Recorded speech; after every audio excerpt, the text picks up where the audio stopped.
이 구약 성경은 역사를 좀 알아야 그 내용을 알고 그 사건 속에서 하나님 우리에게 주시는 메시지가 뭐냐, 이걸 발견을 해야만 됩니다. 이 전해 주시고자 하는 뜻을 알지 못하면 거기에 그냥 야 재밌다 이런 사건이야, 다니엘의 사제관 속에 들어갔다 나왔다, 신기해, 그걸로 끝나는 거예요. 아베느고 사드락 메삭이 불속에 던져져서 타지 않고 죽지 않아서 그럴 수 있어? 거기에서 끝나면 안 된다 이거죠. 그 속에서 하나님 우리에게 던져주시고자 하는 메시지가 뭐냐.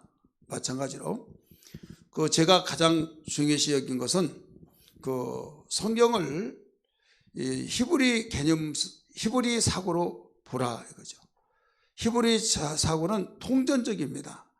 창세기에서 요한계시록과 전체를 한눈으로 보면서 한 폭의 그림과 같이, 여러분 성경은 한 폭의 그림과 같습니다.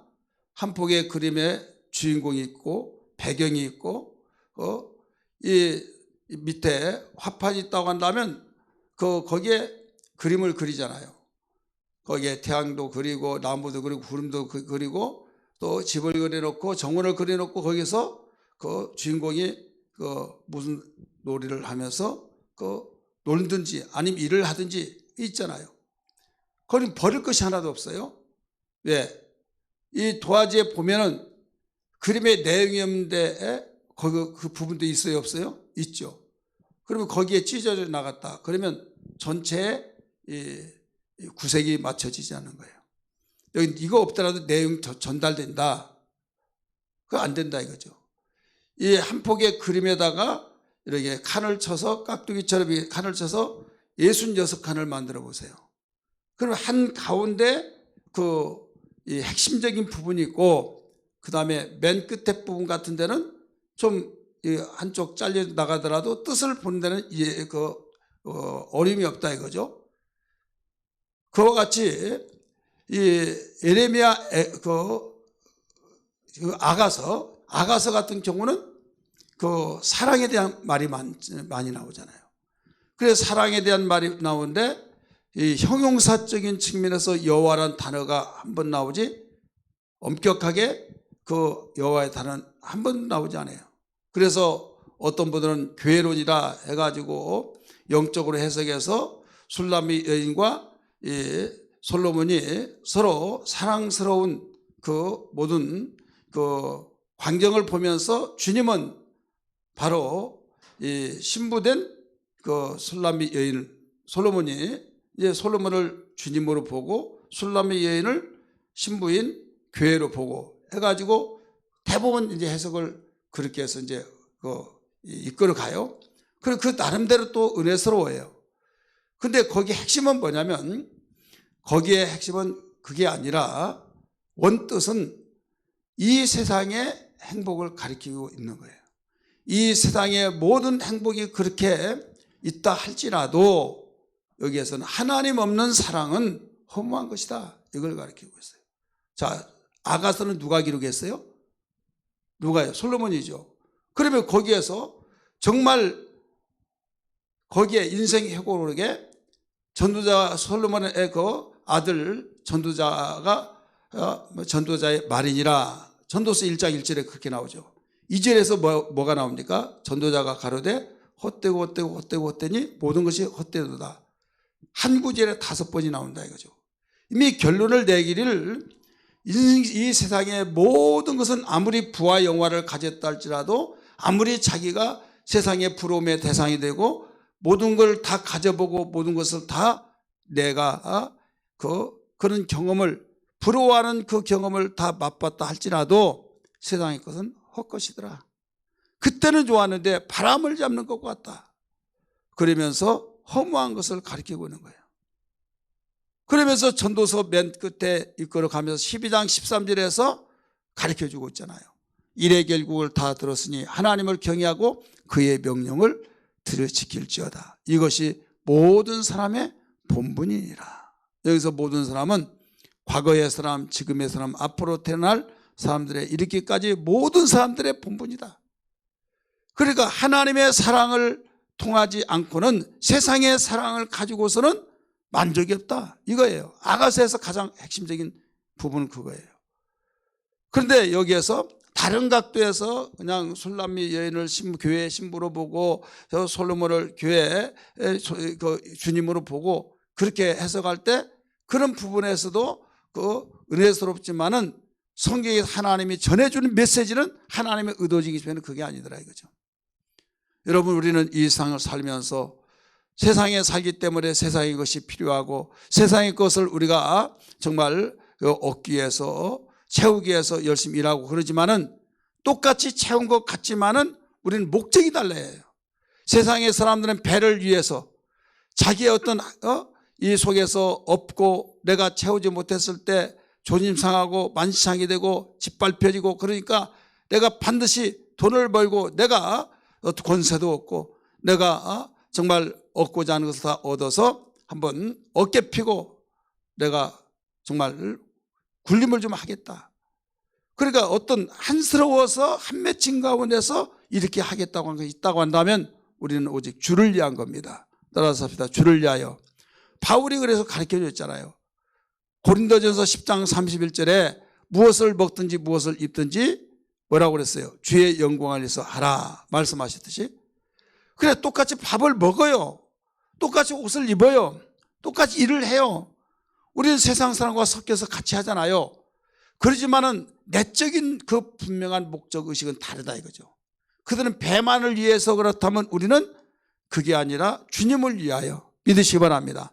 주님을 위하여. 그러니까 목적이 다른 사람은 평상시는 잘 몰라요. 그런데 어떤 난관에 부딪히고 어떤 위기가 닥쳐왔을 때 목적이 있는 사람은 거기서 드러납니다. 예를 들어서 배를 탑니다. 배를 타고 낭망을 느끼면서 그냥 세워라 가라 하면서 느낀 사람은 그냥 거기에서 너무 좋다 하다가 여기서 풍랑 속에서 어떤 위기가 닥쳐오면 놔주겠다고 하죠. 그런데 목적이 있는 사람은요, 그 속에서 반드시 이때 다른 사람과 다 드러난다 이거죠. 여러분, 우리가 어려운 일을 당했을 때 진짜 믿음을 가려내줄 수 있듯이, 왜? 믿음이 제 좋다 안 좋다는 것은 잘 모른다니까요. 그래서 너희가 연단을 받을 때 기뻐하고 즐거라. 하나님이 불같은 시련을 통해서 금과 같이 나오게 하신다 하신 말씀을 욥기에서는 정금같이 나오게 하신다 이렇게 나오죠. 야고보 선생은 금과 같이 나오게 한다 이렇게 가르쳐 주잖아요. 그러니까 우리는 어려움을 통해서 하나님을 찾는 사람이 있고 어려움을 통해서 하나님을 등 돌린 사람이 있어요. 여러분, 우리 주변에서도 그런 사람이 있잖아요. 왜 그러느냐? 거기에서 나를 위해서 사는 사람은 등 돌려요. 내가 교회 다니고 내가 열심히 해봤자 별것 없더라. 왜 이렇게 내가 나는 정말 하늘이 알고 땅이 알지만은 하나님이 알지만은 나는 정말 열심히 했다. 그런데 나 나아진 거 하나도 없더라. 근데 어떤 사람은 순교를 당하면서도 어떤 사람은 정말 세상의 사람이 야, 저 사람 교회 나온 지 얼마 안 됐는데 이제 교회 안 나오겠다. 왜? 너무 어려운 일이 막 엎친 데 겹치고 뭐. 그런데 그 다음 주에 와가지고 인사하겠다고 하면서 너무나도 이번에 감사했다고 하면서 제가 예수님을 알고부터 정말 내가 이런 일을 당했을 때 예수님 몰랐습니다. 이거 감당 못한다 하면서 쭉 이야기한대요. 다른 사람이 듣는 사람이 다 감동을 받아보는 거예요. 믿은 지 얼마 된지. 뭐가 그렇게 달라지겠느냐. 몇 수십 년 다녔더라도 여러분 그냥 나자빠져 버리는데 얼마 되지 않은데 어떻게 그렇게 되어지느냐. 첫 번째, 첫 단추를 잘못 깨면 그래요. 첫 단추를 잘못 깨면 몇 수십 년 되더라도요, 그걸 빨리 고치지 않는데 고치지 않으면 그렇더라 이거죠. 이 성경을 전체로 보면서 하나님 우리에게 던져주시고자 하는 전해주는 말씀이 뭐냐. 그래서 구약 성경의 복음을 우리 복음적인 면에서 본다는 건 상당히 더 어려워요. 사건 속에서 그냥 신약은 자체가 복음이에요. 회개하라 천국에 가까웠느니라. 그게 복음이라니까요. 믿으시길 바랍니다. 구약은 그 사건 속에서 거기서 복음을 발견해야 된다 이거죠. 감췄던 그곳에서 그 보화를 캐내야 된다 이거죠. 돌멩이만 캐내면 이건 복음이 될 수가 없어요. 믿으시길 바랍니다. 여러분, 과거나 지금이나 앞으로도 세상의 공통점이 뭐냐면 이 세상의 모든 사람들이 살아가면서 행복을 추구합니다. 행복을 추구해서 너무나 힘들고 고통스러울 때 신을 또 찾고 신을 부르짖고 애원하고, 그래서 이제 정말 정신 차리면서 내가 이렇게 뜻이 이루어지면 이렇게 살겠습니다 라고 다짐을 해요. 그래서 그렇게 이제 해결이 되었을 때 한 며칠은 혹은 몇 달은 열심히 하다가 이제는 느슨해지면서 풍요가 있을 때 그 맛을 통해서 하나님을 점점 잃어버린 거예요. 이방신들도 마찬가지예요. 근데 그들은 분명한 어떤 신은 인정한데 신에 대한 계시가 없잖아요. 자기들이 이렇게 섬긴 것이다. 그게 뭐냐면 땅의 것을 기준을 가져서 자기가 세상의 윤리와 도덕과 또 이치 이것을 다 끼워 맞춰 가지고 신도 이것을 원한다. 인간의 눈높이에서 신을 보는 거예요. 인간의 눈높이에서 신을 보니까 내가 이러니 신도 이렇다 이거예요. 그러니까 인간의 그 눈높이 이상을 보지 못한 거예요. 단 보았던 거 한 거는 내가 믿는 신은 다 할 수 있다, 다 안다, 거기까지 이제 전지하고 전능한 것은 바로 그들이 그 아닌데도 불구하고 그건 믿어요. 그러니까 여러분 못 달라고 하잖아요. 근데 그의 속성이 전지전능만 있는 건 아니잖아요. 그렇기 때문에 거기에서 그 자기의 눈높이만 보다가 보니까 자기의 이성에 이해가 되지 않으면 더 이상 어떤 것을 발견하지 못한 거예요. 예를 들어서 오늘날 교회를 다니면서도 동정녀 마리아가 그 성령으로 잉태돼서 예수가 나왔다. 예수님의 성령 잉태돼서 그 이상에 탄생하셨다 할 때 교회를 다니는 사람도 그걸 못 믿어요. 왜? 어떻게 남자 없이 스스로 여자의 아기를 낳을 수 있냐 이거죠. 이건 과학적으로 안 맞는다는 거예요. 그러면 그 설득을 통해서 박수를 치면서 그 말을 받아들인 사람이 더 많다 이거죠. 왜 많습니까? 이 땅의 것을 사람의 눈높이에서 보니까 그런 거예요. 사람의 눈높이에서 보아서 그걸 이야기하고 거기에 대해서 이야기할 때 설득력을 당하고 설득을 통해서 많은 사람이 박수를 보내면 맞다고 하고, 그러면 믿는 사람은 뭐냐? 소수 사람이 되고 다수에 의해서 소수가 지배를 받으니까 짓밟혀지고 이게 핍박이에요. 그런 걸 믿냐? 못 배웠을 때는 믿는다 모르니까 그렇다 치더라도 지금 그만큼 지식시대고 당신 배울 만큼 배웠잖아. 근데 그걸 믿냐? 그러니까 여러분 교회 다니면서 그렇게 믿다가 보면 완전히 소외당하고 어려운 거예요. 그러나 이걸 반박하고 강하게 바로 이걸 변증할 수 있어야 된다. 그게 뭐냐면 성경이에요. 믿으시길 바랍니다. 그래서 성경은 뭐냐? 하나님 말씀인데 하나님 말씀으로서 우리가 이건 천지가 변할지라도 하나님 말씀은 없어지지 않는다. 할렐루야.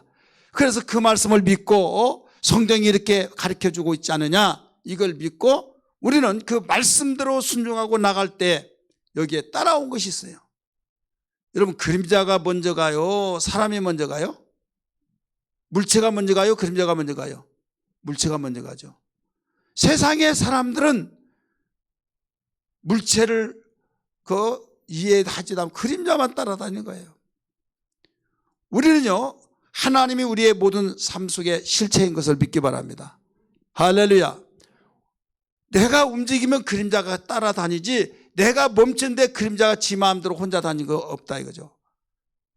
그와 같이 하나님께서 우리에게 모든 것을 말씀하신 대로 모든 역사가 진행되어지고 말씀하신 대로 그분이 약속대로 실행하시기 때문에 많은 사람이 보았다, 또 내가 하나님의 음성을 들었다, 때로는 어떤 것을 자기가 하나님을 하나님이 나에게 이렇게 말씀하셨다 이런 말들을 종종 한 사람이 있어요 없어요? 성경보다 더 권위를 두어서 그렇게 말을 하고 좀 알아맞추면 거기에 쑥 빠져가지고 예수 이름으로 점을 치고 있는 사람들이 있다 이거죠. 여러분 소분별 대분별이 있어요. 소분별이라는 건 적은 분별이에요. 대분별은 큰 분별이에요. 논문을 쓰든지 책을 보다 보면 제목이 있잖아요. 큰 타이틀이 있고 큰 타이틀 밑에 작은 번호가 있어요, 없어요? 있잖아요. 그러면 작은 번호는 다 큰 번호 속에 들어가 있는 거예요. 마찬가지로 대분별은 성경이에요. 소분별은 뭐냐? 성령의 9가지의 은사 가운데서 예언의 은사가 있죠. 예언의 은사가 있다 이거죠. 그러면 예언의 은사를 통해서 다른 사람이 그 은사를 받지 못한 사람은 그 은사에 의해서 그의 심령을 또 이야기도 하기도 하고, 이렇게 하면 막 그 사람은 특별히 막 하나님께 그 은사 주셔서 막 하나님이 귀하게 쓴 사람이고, 그 은사가 없는 사람은 그 사람이 종이 되고 그러냐? 아니에요. 그 사람이 받은 은사, 그건 받았지만은 지혜 은사를 못 받는 사람 또 있어요. 그러니까 하나님은 교회를 온전케 하기 위해서 여기에서 각각 성령께서 필요에 따라서 은사를 나눠줬다고 하신 말씀을 믿기 바랍니다. 집이 다 기둥만 다 있어 보세요. 집이 세워지나? 세워질 수 없잖아요. 창문만 다 갖다 쌓아놓고 어떻게 이러면 집을 지을 수 있어요? 이 집 한 채를 짓기 위해서 각각 다른 자재가 다 있어서 다 연결되어서 여기에 한 건물이 이루어지듯이 세상에는 모든 사람들인데 하나님께서 거기에 불러서 바로 하나 모아놓고 거기에 각각 은사를 주어서 교회다운 교회가 움직여 나가고 있다는 걸 믿기 바랍니다. 그러니까 우리는 은사를 존중하되 자기 은사가 최고고 남의 은사는 필요 없고 내 은사가 최고니까 하면서 하면 교만이 되어서 결국 마귀의 종이 되고 마귀의 이 미혹되어서 정말 안타까울 수밖에 없는 사람들이 많이 있습니다. 근데 종종 자기가 예언이 나와서 말을 하더라도 썸짓하면서 진짜인가? 이러면 안 되지. 그러다가 막 이게 나오니까 또 그렇게 바로 느껴지니까 하다 보면 어떻게 알았냐고 막 그러면서 가슴을 쓰다듬으면서 막 주여 아버지 막 그러니까 처음에는 자기도 막 긴가민 가다가 그렇게 말하니까 아 맞나 보다. 두 번째 세 번째 나중에 1년 2년 가면 이제 능수능란해가 능구로 지점돼 가지고 나는 다 안다. 눈 뜯어 보이고 눈 닫아 눈 감아 다 안다. 심령을 다 꿰뚫어 본다 해가지고 막 그렇게 하면서 그게 전체 담아는 걸 알고 있다 이거죠. 근데 성경을 딱 아는 사람들이 이건 잘못됐다. 그래서 잘못됐다 시작하면 지가 아는 것이 뭐가 은사도 못 받아가지고 이렇게 해서 엉뚱한 사람이 있다 이거죠. 이게 바로 자기가 자기를 자제할 줄 알아야 된다 이거예요. 여러분 자기가 잘 나갈 때 다른 사람이 박수 쳐주고 잘 된다고 막 대단하다고 할 때 거기에서 넘어질까 조심하라는 거예요. 성경은 선줄로 알다가 넘어질까 조심하라. 이해되시면 아멘 하시기 바랍니다. 마찬가지로 그렇게 맞다가 보니까 막 그게 자기는 말하면 다 맞고 자기가 생각하고 말 터뜨려진 건 다 맞고 그러다가 여러분 넘어질까 조심하라 이거죠. 성경을 알지 못한 사람은요 그걸 스스로 자제를 못해요. 모르니까 생각나고 말이 터뜨려 나오면 그게 다 하나님이 나에게 주신 말씀인 걸로 알고 있고, 그런데 자기가 성경을 알면 아 이건 아니다. 그걸 자제하는 거예요. 이걸 잘라낸 거예요. 이걸 이건 지금 틈을 통해서 악한 자가 지금 막 일하고 있구나. 잘라낼 거 뽑아낸다 이거 쉽게 말해서 자풀을 곡식밭에 가라지를 뽑아내듯이 풀을 뽑아내듯이 이런 눈이 이런 분별력이 있어야 될 줄 믿습니다. 그래서 대분별에 의해서 소분별은 그 지배를 받아요. 그래서 이거 성경적이다 아니다. 근데 성경을 알지 못하면 어떻게 되냐? 분별력이 없으니까 그냥 자기가 가지고 있는 단줄 알고 하다가 넘어져 간 사람들이 넘어졌던 사람이 얼마나 많은지 몰라요. 처음에는 잘 나가다가 나중에는 그렇게 된다. 그런 것을 비춰보면서 여러분 어느 시대든지 물질이 풍요했을 때 하나님을 더 잘 섬겨야 할 텐데 섬기지 않는 그런 편들이 더 많더라 이거죠. 왜? 자기가 목적이 뭔가. 여러분 사사기의 특징이 그렇잖아요. 어려웠을 때 하나님을 찾고 우리에게 구원자를 보내주세요 했을 때 하나님 구원자를 보내주면 그때 평강이 이루어지다가 나중에 또 평강이 지속되어졌을 때 자기들이 또 하나님을 등지고 그래서 하나님께서 겸손하게 또 만들기 위해서 그 이방인의 사람들을 침략하게 만들고 그들이 또 고난을 받을 때 하나님 우리 용서해 주옵소서, 우리에게 구원자를 보내 주옵소서 할 때도 구원자 버려지고, 이게 계속 리바이벌 되잖아요. 계속 반복적인 거. 그러면 오늘날 안 그러냐? 오늘날도 마찬가지다 이거죠. 구약 성경 전체가 그래요. 여러분 모든 그 열왕기 시대가 어떻습니까? 어려울 때는 하나님 찾고 막 부르짖고, 그런데 어떤 사람은, 어떤 왕들은 어려울 때 더 빗나가 버린 사람이 있어요. 왕 어렸을 때 하나님께 무릎 꿇고 하나님께 부르짖고 그랬을 때 하나님께서 선자를 통해서 두려워하지 말라, 염려하지 마라 하면서 상황과 관계없이 적군이 아무리 강대국이라 할지라도 하나님이 함께 하실 때 그때 승리하고 돌아왔던, 깃발을 꽂았던 사건들을 믿으시면 아멘 하시기 바랍니다. 그러니까 뭐냐면 하나님 절대주의, 하나님 제일주의, 우리는 이런 신앙을 구약이나 신약이나 지금도 계속 이걸 일러주고 있다는 걸 믿기 바랍니다. 아무리 시대가 바뀌어지고 문명화가 세계되어지고 첨단 과학시대가 되어지고 지금은 제4차 혁명 시대가, 산업혁명 시대가 되어지고 이런 가운데 있다 할지라도 여러분 하나님 이상은 갈 수 없는 걸 믿기 바랍니다. 근데 그 지식들이 하나님보다 더 위에가 가버리니까 문제가 된다 이거죠. 왜?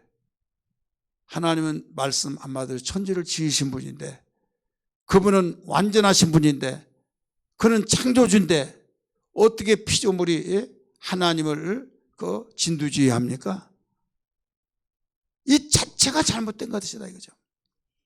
그래서 우리는 알아야 할 것이 뭐냐면 우리의 신앙 가운데서 하나님 앞세우고 하나님을 의지해서 다윗이 훌륭했던 이유가 다시는 것이 아니에요. 어디로 가든지 여호와께서 함께 하심으로 이기더라. 어디로 가든지 하나님께서 함께 하심으로 이기더라. 이런 반복적으로 계속 나와야 안 나와요? 나오잖아요. 하나님이 함께 하시는 삶이 우리에게 최고의 축복인 걸 믿기 바랍니다. 지금 이 시대도 마찬가지죠. 오늘 시드기야라고 하는 왕이 나옵니다. 시드기야 왕은 유다 왕의 남쪽 왕, 북쪽 왕, 사울, 다윗, 솔로몬까지는 통일왕국이라고 하잖아요. 120년 동안. 솔로몬 왕 시대부터 이제 원이 되어서 그 아들 때부터 나눠졌어요. 남쪽과 북쪽. 근데 북쪽은 19대 왕조로서 끝나버린 거예요. 그 BC 722년에 아수르에 망했어요. 근데 남쪽은 586년 바벨론에 의해서 망했는데 20대 왕까지 나갑니다. 근데 맨 마지막 왕이 그 시드기야 왕이에요. 오늘 본문 사건에 시드기야 왕이 나오잖아요. 그런데 시드기야 왕은 몇 년 제의를 했느냐? 11년 만에 나라가 망했어요. 왕이 오른 지. 이때 어지러웠습니다. 나라가. 또 힘도 없습니다. 왕이. 왜 힘이 없느냐? 강하지 못하면요, 벌떼처럼 일어나서 대신들이 더 왕을 진두지휘하면서 꼭두각시 만들어버리는 거예요. 지금 바룩이라고 하는 사람이 바술이라고 하는 사람이 나옵니다. 바술.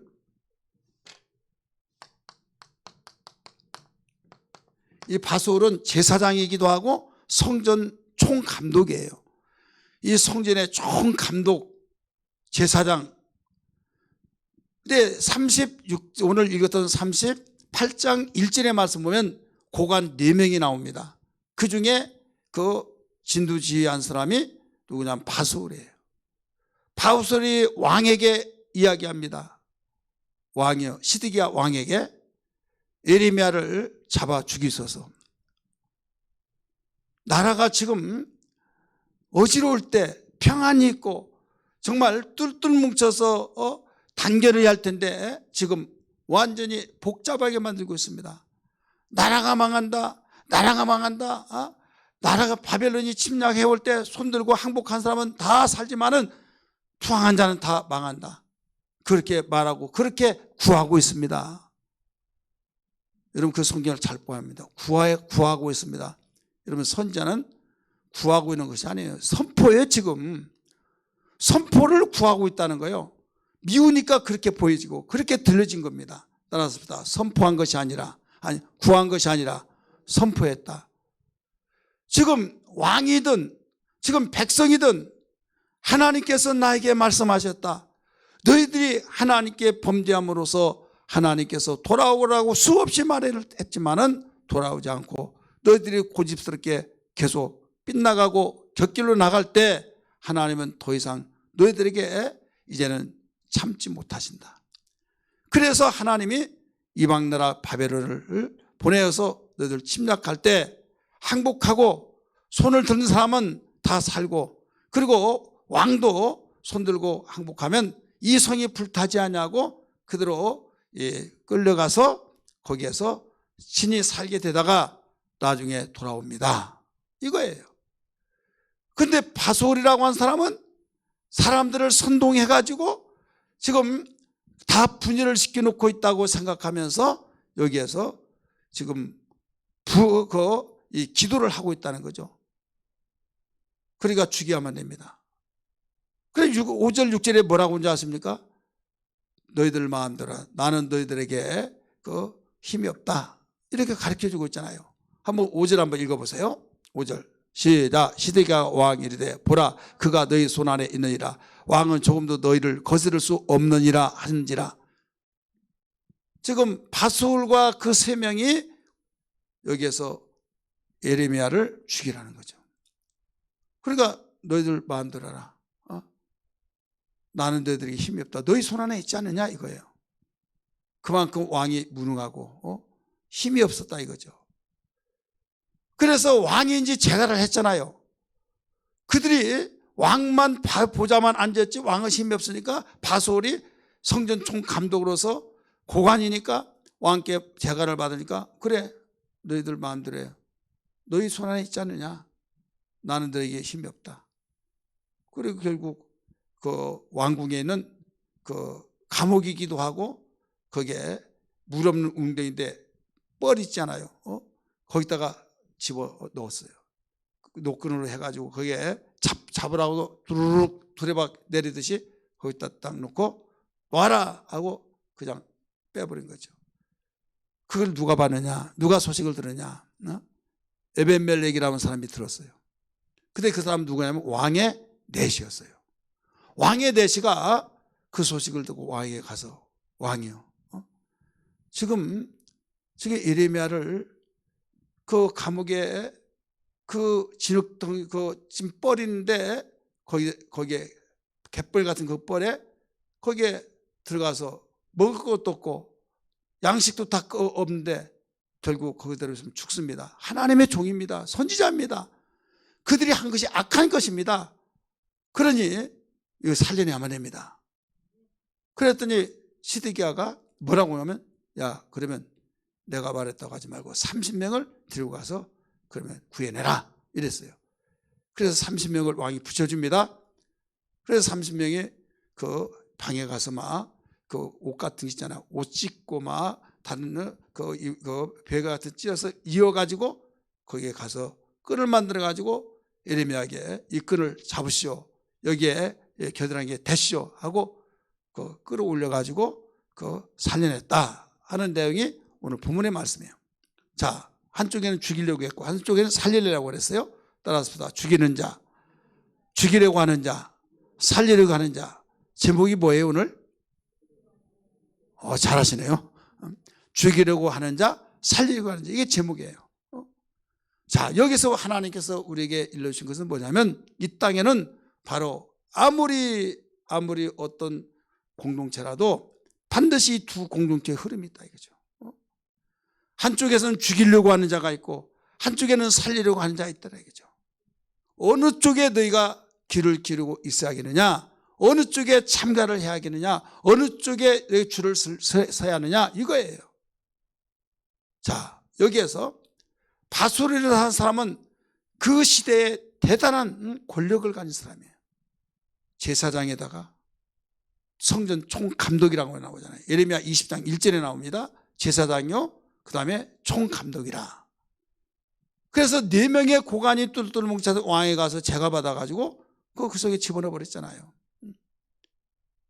피를 흘리지 말으라고 하니까 피를 흘리지 않기 위해서 그 속에 먹을 것도 없고 찜벌이 완전히 뻘 속에 구덩이 속에 있는데 시간 되면 죽어야 안 죽어요? 죽잖아요.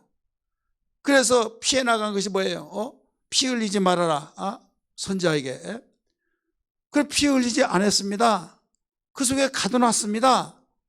가뒀는데 먹을 거 없었고 누가 안 보이잖아요. 구덩이 속에 밑에 집어넣었으니까. 그러면 죽는 거다 이거죠. 자기의 머리를 쓴 거죠. 여러분 하나님을 이용하려고 하면 안 된다는 거예요. 따라합시다. 하나님은 다 하시기에 하나님을 이용하지 말아라. 하나님 내가 여기 싸운 나를 써주시옵소서 그렇게 기도하고 고백하고 우리가 그런 마음에 자세를 가져야지. 나는 하나님 말씀도 지켰어. 왜? 나는 피 흘리지 말라. 근데 언제 우리가 피 흘렸냐? 여러분 피 흘린다는 건 죽인다는 말이에요. 그러면 지금 진흙 속에 뻘 속에 아무것도 없는데 거기에 집어넣으면 죽으면 피 흘린 거랑 똑같잖아요. 그렇지 않습니까? 죽이려고 그렇게 몸부림치고 죽이려고 그렇게 왕으로부터 재가를 받고 왕이 그렇게 명령했고 왕의 나는 재가를 받아서 했습니다. 모든 법적인 걸 다 갖춰서 자기는 빠져나갈 구멍을 다 해놓고 그런 일을 했다 이거죠.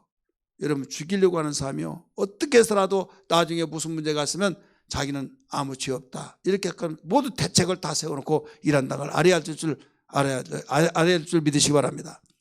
여러분 그래서 우리는 잘못 없어. 하나님은요 그 머리 위에 있는 걸 믿기 바랍니다. 사람은 이모를 보지만 하나님은 중심을 보신 걸 믿기 바랍니다. 할렐루야. 그러므로 우리는 어떤 가운데서도 하나님은 중심을 보시고 계시기 때문에 하나님 보시기에 합당한 자가 되어야 하는데 여기에서 한 가지 분명한 것은 하나님의 뜻은 죽이는 데 뜻이는 것이 아니라 살리는 데 뜻이다는 걸 믿기 바랍니다. 아무리 사회에서 인정하고 권력이 있고 왕의 재가를 받았다 할지라도 형식적인 재가지 완전히 왕을 협박한 것과 똑같잖아요. 그러니까 오직하면 5절에서 그렇게 가르쳐 줬잖아요. 6절에서 5절 거기에서 6절이네요. 거기서 뭐라고 그랬어요? 거기에서 진흙 속에 넣고 6절에서 재가 받으니까 거기에서 아까 봤던 것처럼 너희 안에 있다. 너희 손에 있지 않느냐. 나는 너희에게 어떤 할 말이 없다. 너희를 거스를 리 없다 이거요. 안 된다. 나는 할 수가 없다. 힘이 없으니까. 이거 협박이다. 이게 협박.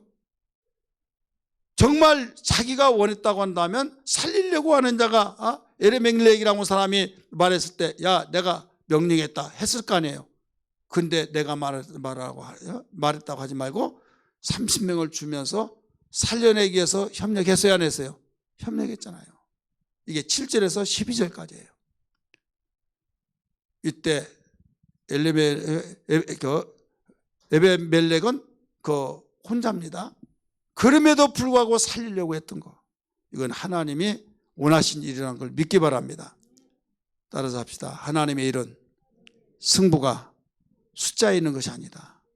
하나님이 기뻐하신 일이냐 하나님이 싫어한 일이냐에 따라서 달라진 거예요. 전쟁에는 숫자에 있지 않는 것이다. 그건 뭐냐면 하나님이 전쟁에 이김을 주고 지는 것 모든 것은 승리는 하나님의 손에 있다는 것을 일러주고 있는 거예요. 세상의 역사의 주인공인 걸 믿기 바랍니다. 생사화복의 그 근본자가 되신 걸 믿기 바랍니다. 그러니까 우리는 정말 복을 받으려면 우리가 세상에서 이김을 가지려면 하나님 의지해야 된다 이거죠. 하나님 등지고 내가 복을 받으려고 하고 하나님 등지고 내가 세상에서 출세하고 내가 세상에서 내가 이렇게 뜻을 이루고 소원 성취를 이루어지고 이것은 처음은 된 것 같지만 나중에는 안 됩니다. 성경이 가르쳐 놓고 있잖아요. 저녁이 되고 아침이 되니 이는 첫째 날이라. 이게 우리 믿는 사람들에게 해당하는 말이고 아침이 되고 저녁이 되니 이건 첫째 날. 이건 세상 사람이 보는 관점이에요. 그래서 주님이 우리 하나님이 선지를 잠겨놓고 하루의 개념을 그렇게 바꿔놨잖아요. 뭐라고 그랬어요? 저녁이 되고 아침이 되니 이는 첫째 날이라. 저녁이라는 것은 흑암이에요. 아침은 광명의 빛이에요. 우리의 삶이 저녁이라는 것은 너무너무 힘들고 우리의 삶의 저녁이라고 하는 것은 고통이요 불안이요, 기근이요, 지옥 같은 삶이죠. 깜깜한데. 그래, 예수를 잘 믿고 잘 믿으려고 하면 이게 먼저 온다 이거예요. 그런데 사람들은 하루의 개념을, 영적 개념을 그렇게 보지 않고 있어요. 예수 믿는 것과 동시에, 아멘함과 동시에 뭔가 막 뻥 뚫려가지고 대류의 길을 걸어가고 어려움을 하나도 없고 이렇게 생각한 걸로 알고 있다 이거예요. 따라서 합시다. 예수 잘 믿으면, 예수 잘 믿기 위해서 기도하면 하나님이 직방으로 응답하신다. 예, 제일 좋잖아요. 하나님 다 당신의 뜻대로 살겠습니다. 막 그러면 아이고 오랜만에도 정말 기쁜 소식 들었다. 그래 내가 팍팍 밀어줄게. 그래서 내가 밀어준다는 큰 것은 어려움 당하지 않고 막 모든 사람에게 인정받고 막 사랑받고 대단하다고 하고 명성이 있고 막 그런 줄 알고 그렇게 했는데 정반대가 나타나요. 막 미쳤느니 이러니 저러니 저 사람 좀 이상하게 됐다고 하느니 핍박이 있고 막 이런다 이거죠. 그러니까 우리가 혼란이 오죠. 예수 잘 믿으려고 하는데 왜 이러냐. 하나님한테 물으면 야, 너 그거 몰랐냐? 내가 그렇게 가르쳐줬잖아. 언제요? 저녁이 되고 아침이 되는 첫째 날이라 가르쳐줬잖아요. 처음에 가르쳐줬잖아요. 창세기에서. 너 씨 뿌리는 비유를 봐라. 너 모든 삶 속에서 너 아기 낳았냐? 예, 낳았어요. 너 아기 낳았을 때 어떻냐? 입덧 나고 배가 불러서 너무 고통스러워서 걸어다니기도 막 쭈렁쭈렁 물 배 차듯이 막 그렇게 힘들었던 가운데 아기 나니까 너 얼마나 정말 날아갈 것 같지 않냐. 그러니까 처음에는 고통스럽더라도 결국은 행복하다 이거예요. 처음은 어려움이 있다 할지라도 결국은 대류의 길이 열려지더라 이거죠. 믿으시길 바랍니다. 저녁이 되고 아침이 되니 여러분 하나님의 아들 예수님이 이 세상에 오셔서 우리의 길이요 진리요 생명이요 모델이 되어진 걸 믿기 바랍니다. 히브리서 12장 2절 말씀 보니까 우리의 믿음의 주 되신 예수를 보라고 가르쳐 주시잖아요. 예수님이 오셔서 저녁이 먼저 되어졌고 그 다음에 아침이 된 거예요. 십자가에 저주받아 죽기까지 이게 저녁이에요. 최고의 진흙 같은 저녁.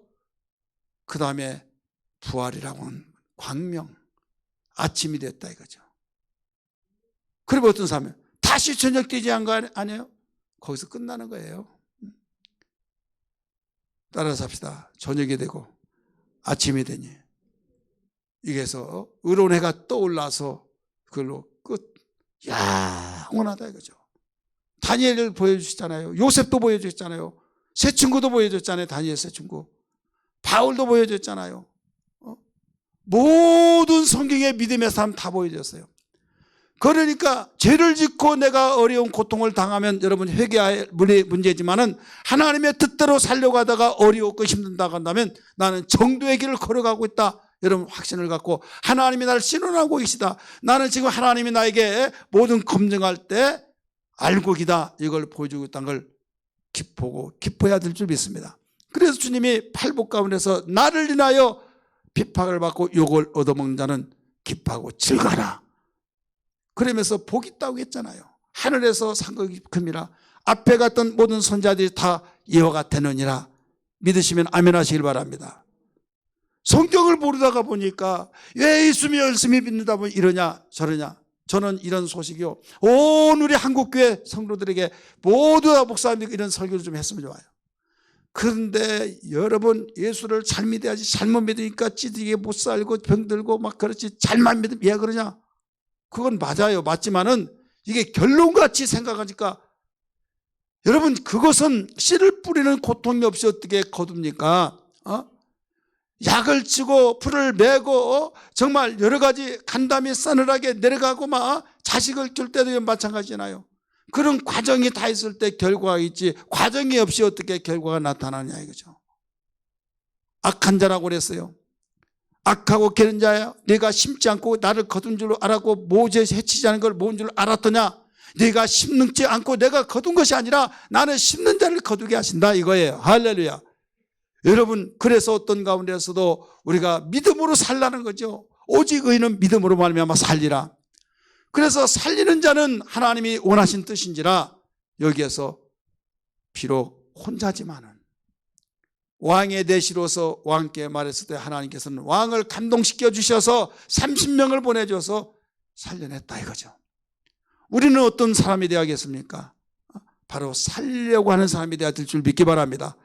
어떤 가운데서도 살리려고 하는 사람, 어떤 가운데서도 정말 살리려고 하는 하나님이 원하신 도구로 사용되어야 될 줄 믿기 바랍니다. 그런데 오늘날은 죽이려고 하는 사람이 너무 많아요. 왜? 다수의 사람이 그쪽으로 먼저 가니까.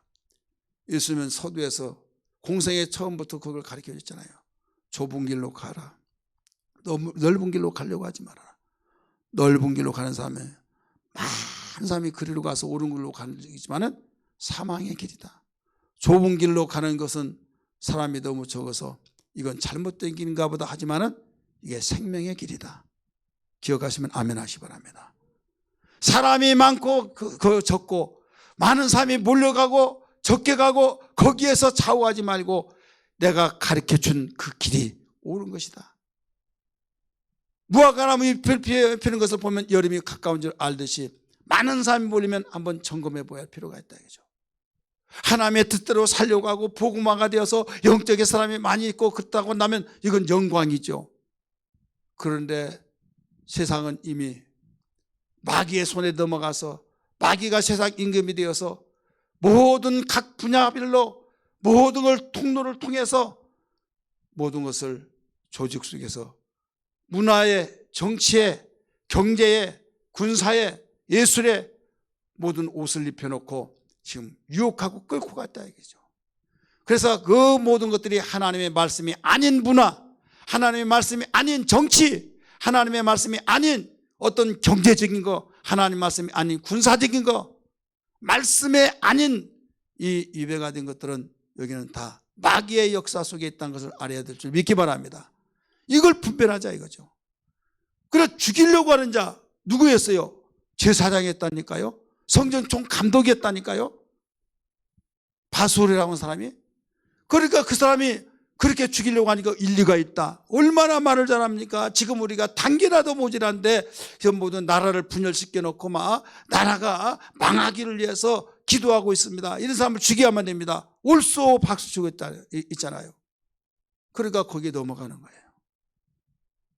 그런데 이건 아니다.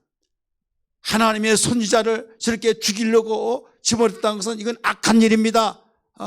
에벤멜렉이라고 하는 사람이 그렇게 말했잖아요. 왕에게 7절에서부터 12절에 나옵니다. 왕은 그걸 받아들여서 30명 쯤에 살려내라고 했을 때 살려냈잖아요. 그러면 여기에서 우리는 여기에 비록 한 사람이라 할지라도 에벤멜렉 같은 사람, 그런 사람이 되어야 하는데 이 사람이 곧 내가 되어지기를 주의 이름으로 축원합니다. 할렐루야. 예, 하나님은 살리는 데 뜻이 있기 때문에. 그럼 죽이려고 하는 사람이 누가 있습니까? 목사님, 세상에 다 사람이 인격이 있고 모든 사람이 양심인데 죽이려고 하는 사람이 누가 있겠습니까? 여러분, 죽이려고 하는 사람은 어떤 사람이냐? 내가 죽이려고 하는 사람은 아니지. 한번 보세요. 자, 죽이려고 하는 사람이 어떤 사람이냐? 주님은 하나님은 살인하지 말라고 그랬죠. 살인하지 말라. 율법에서 살인하지 말라고 그랬잖아요. 죽이면 죽이라는 거죠. 근데 살인하는 것을 예수님은 미워하는 자는 뭐라고 그랬어요? 이미 살인했느니라 나오죠. 미움.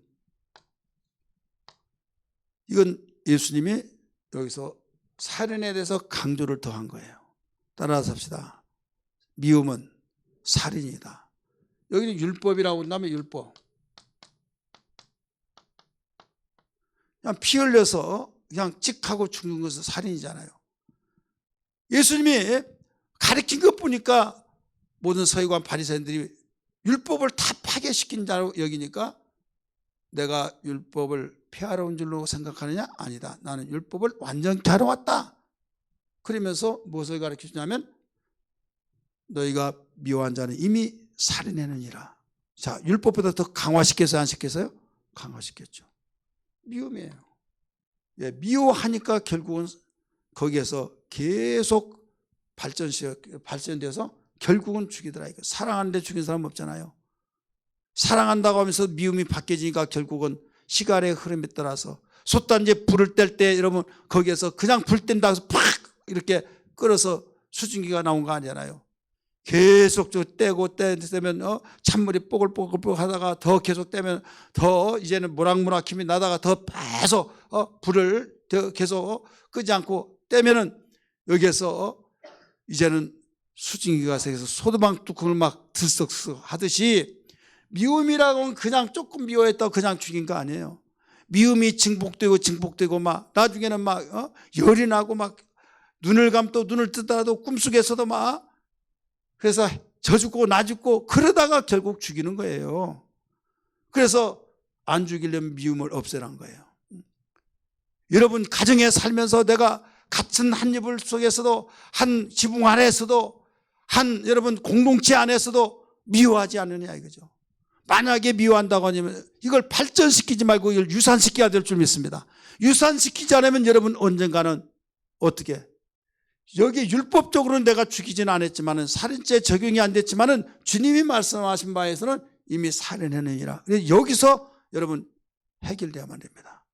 한번 따라합시다. 주여 나는 살인자입니다. 이게 바로 주님이 가르쳐 준 거예요. 살인자가 얼마나 무섭냐 이거죠. 그래요. 나는 살인자입니다 라고 하면 이건 애통하라는 거예요. 애통할 때 해결되어진 거예요. 나 살인자야 살인자 해. 그 사람이 그건 해결을 하겠어요. 그렇잖아요. 그러면 이것은 자동적으로 해결되는 거예요. 이게 있는 가운데서 이걸 해결하려고 하다 보니 여러분 속에서 올라오는데 어떻게 막습니까? 속에서 올라온 걸. 그러면 나는 미움 가지지 않았으니까 살인자 아니냐? 아니다 라고 하는 사람이 있어요. 여기서 이보다 더 아래에 있는 사람이 무관심이 있어요. 무관심. 관심이 없는 사람. 이게 또 바로 이게 죽이려고 하는 사람의 보이지 않는 아주 미세한 먼지가 하나도 없는 것 같지만은 현명으로 보면 미세먼지가 잡히듯이 미세먼지.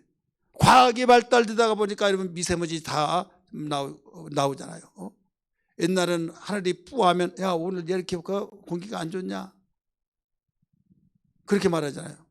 지금은 오늘 날 좋네. 그런데 방송에 따르면 미세먼지가 몇 프로 뭐 나쁨 막 다 여러분 스마트폰에 나오잖아요. 그러면 마스크 지금은 뭐 너나 다 코로나 때문에 쓰지만은 막 마스크 황사 마스크 막 그거 쓰고 막 그러잖아요. 전에는 그거 알지도 못했잖아요. 그와 같이 정말 내가 이런 무관심했던 그래가 옛날에 무관심해가지고 모든 걸 알지 못하고 미세한 것들이 나에게 조금씩 좀 누적되다가 나중에 돌덩어리처럼 굳어지듯이 그게 나중에 모든 병의 원인이 되듯이 여기에 이쪽으로 가해진다 이거죠. 예레미야를 지금 잡아 죽이려고 했던 사람이 있는데 다른 사람 다 무관심했어요.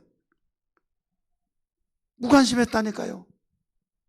에벤멜렉이라는 사람만이 여기에 관심을 가지고 지금 죽이려고 하는 사람은 악한 자입니다. 악한 자라고 했잖아요. 관심을 가졌더니 살려내는 자가 됐어요. 믿으시길 바랍니다. 그렇다면 우리는 정말로 공동체 속에서 내 셀 속에서 나의 셀 속하는 셀 식구 중에서 교회 안 나온다 전화 안 받아요 그냥 나 몰라라 놔둬버린다고 한다면 어떻게 되겠냐 이거죠. 놔둬버린다고 한다면 그냥 무관심이니까 나 미워하지 않아. 그런데 방치해도 보면 죽어요. 방치해보면 죽잖아요. 꼭 막 때려 죽여서 머리를 깨가지고 막 그렇게만 죽여야 죽는 것이 아니라 살인은 그렇게 죽든 밀어서 죽든 어떻게든 죽으면 숨 안 쉬고 나로 인해서 숨 안 쉬어서 그러면 다 살인자예요. 그냥 무관심 속에 죽는다니까요. 오늘 우리는 무관심한 사람은 아닌지. 저는 이번에 대신방을 결정하기를 굉장히 어떻게 할까 하면서 결단을 내렸더니 속에서 너무나 시원했어요. 이 속에서 시원했던 것이 하나님의 마음인 줄 믿습니다. 그래서 어떻게 하느냐? 만나든 안 만나든 문을 열어준 안 보든 모든 우리 교적을 두는 사람은 다 쫓아다니려고 그래. 다 쫓아다녀서 만약에 안 저기 한다면 제가 준비해 놓은 거 가지고 문고리에다 올려놓고 기도해주고 이제 오려고 합니다. 그래서 지금 준비 중에 있는데 뭐냐면 지금 코로나19라고 해서 신방을 꺼리한다. 그러면 얼마든지 설득력도 있고 이해도 되고 지금 하면 요거도 먹는다. 그런데 무관심해서 그냥 방치해두면 이건 죽는 길이다. 어떻게 해서라도 살려내야 된다. 살고 죽는 것은 하나님께서 일하시지만 바로 거기에 도구로 쓰여져야 된다. 믿으시길 바랍니다. 그러니까 셀 식구들이 무엇보다도 안 나오고 저기 한다 할지라도 어떻게 해서라도 살려내려고 해야 된다 이거예요. 여러분 자녀가 그냥 무엇을 하라 좋은 일을 하라고 하는데 안 한다고 해서 네 인생 놓았다. 나는 놔둬 버리고 무관심을 해버린다고 한다면 그냥 지 마음대로 나무가 자라면 나중에 땔감뿐이 있을 수밖에 없는 거예요. 하기 싫더라도 조경사가 막 다듬어서 똑같은 나무지만은 부르는 것이 그 가격이 되듯이 여러분 가꿔야 될 줄 믿습니다. 가꾼다고 한 것은 관심을 가져야 된다 이거죠. 그래서 주님 말씀하시기는 다르게 말씀하신 것이라 하늘로 올라가실 때 무시상 명령 내리시기를 볼지어다. 내가 너에게 분부한다. 내가 너에게 분부한 모든 걸 가르쳐 지키게 하라 하면서 우리에게 가르쳐 지키게 하라고 하는 것을 일러주고 있잖아요. 여러분 자녀에 대해서 정말 말 듣지 않으면 속상하고 막 때로는 막 속상한 것이 더 진해져 가지고 막 미워 가지고 막 내가 저런 거 보려고 났나 막 그런 생각이 얼마나 미움이란가. 이것은요 감정 속에서 미움이 여기까지 홍시감 더 익으면 썩어버린 것처럼 여기까지라고 한 것은 의분이란 것이 있어요. 의분. 이 의분은요 그건 정상적이에요. 예수님도 화냈잖아요. 성전에서 그걸 의분이라 이렇게 말합니다. 그런데 이 의분이 바로 죄의 분이 되어버리면 안 된다 이거죠.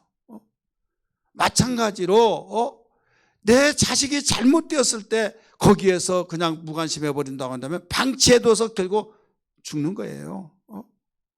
여러분 우리는 어떤 가운데서도 우리가 공동체 속에서 셀의 공동체, 기관의 공동체, 우리는 교회 공동체, 우리는 나에게 정말 가정의 공동체, 이웃의 공동체 할 것 없이 살리는 도구가 되어야 될 줄 다시 한번 믿기 바랍니다. 살리려고 한다면 우리는 주님의 심정을 가져야 될 줄 믿습니다. 따라서 주님의 심정. 우리는 주님의 심정이에요. 주님의 심정이 아버지의 뜻을 이루려고 하는 아버지의 그 심정을 가졌을 때 그것이 주님의 심정이에요. 아버지의 심정은 눈에 보이지 않습니다. 그러나 주님이 오셔서 그 마음을 우리에게 나타내 주신 것이 인간 속에 오셔서 인간의 모습을 통해서 우리에게 가르쳐 주셨잖아요. 그러니까 이 마음이라고 하는 건 다 각각 개체가 각각 다른데 어떤 사람은 인격적인 마음이 되어지고 어떤 사람은 비인격적인 마음이 있잖아요. 왜 그렇습니까? 이상하잖아요. 그 사람 이상해, 좀 이상해. 우리고 달라. 그런 사람이 더러 있어요, 없어요? 있잖아요. 왜 그렇습니까? 그 사람은 어디에서 나오는 그 마음이 출처가 달라서 출처. 인격적인 가정에서 인격적인 자기의 공동체에서 보고 듣고 그랬을 때 그걸 그대로 거기서 배운 거예요. 보고 듣고 들어서 배우고 또 여러 가지 생활 속에서 배우고 그러다가 보니까 그 마음이 그대로 나에게 물 위에서 아래로 흐르듯이 흘러와서 젖어 왔다 이거죠.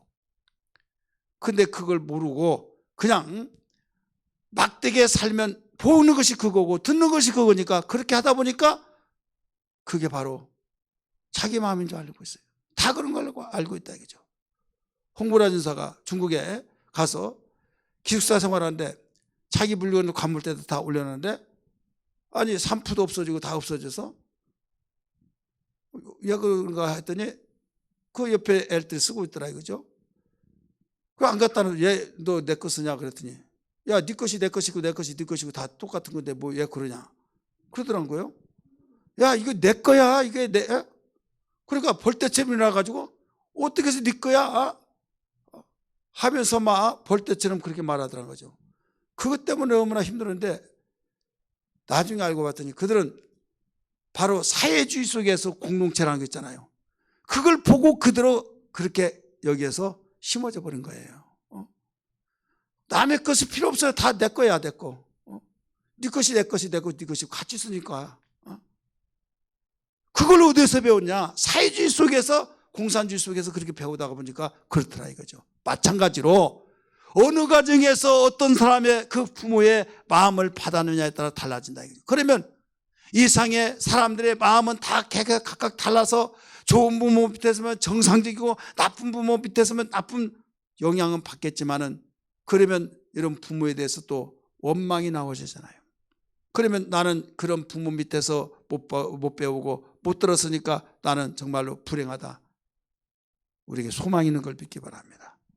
아무리 그 부모가 인격적이다 할지라도 여러분, 사람 앞에는 정말로 온전한 것이 없다고 했듯이 나중에 그보다 더 나은 사람에 비춰보면 또 초라해진 거예요. 그 사람은 완전한 사람이에요. 또 이 사람은 그 사람보다 더, 이 사람은 또 마찬가지예요. 그래서 주님은 너희는 그리스도의 마음을 품으라, 예수의 마음을 품으라 하신 말씀 믿기 바랍니다. 따라합시다. 예수의 마음을 품으라. 예수 그리스도의 마음은 하나님 마음이요. 그래서 그 마음을 품어서 우리가 정말 그 인격을 가지고 그 사랑도 그 마음으로 나갈 때 우리가 공통점이 되어지고 이 마음은 온전한 마음이 된 걸 믿기 바랍니다. 내게 와서 배우라 말씀하신 것이 그거예요. 그래서 나 자신이 정말 나는 옳다고 주장하지만은 어느 날 비춰보면 틀리잖아요. 무엇을 보니까? 주님의 말씀을 보니까. 그래서 오늘 이 시간에 주님의 마음을 품고 주님의 마음으로 주님 살리는 마음이 되게 하여 주시고, 무관심하지 않게 하시고, 만약에 무관심을 가졌다고 한다면 관심 갖고, 미움을 가졌다고 한다면 주님 사랑으로 품어서 주님 죽이려고 하는 자가 되지 않고 살리려고 하는 자가 되게 하여 주옵소서. 그리야만 우리는 하나님께 쓰임받는 도구인 걸 믿기 바랍니다. 파소리 되지 말고 에벤멜렉이 되시기를 주의 이름으로 축복합니다.